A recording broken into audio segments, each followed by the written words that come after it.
the key things you can do for hub motor maintenance is to check the spokes. So you can see here, here's the hub motor.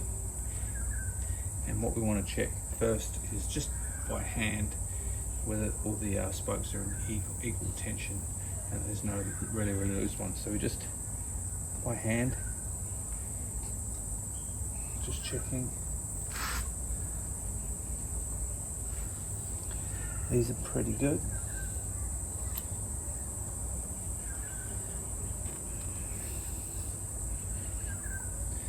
Okay, and then once we've done that, we do is just go around and just give it a quick tighten up.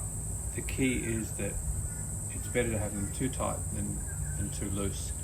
A loose spoke can cause issues in the hub motor. So what we do is use the valve as our starting point. Now ideally you'd have the bike up on a stand, makes it much easier and quicker. Because we've got so many spokes, we'd have to do this side and then the other side. We'll just show you this side for now. So first thing you do is find the spoke nearest to the valve.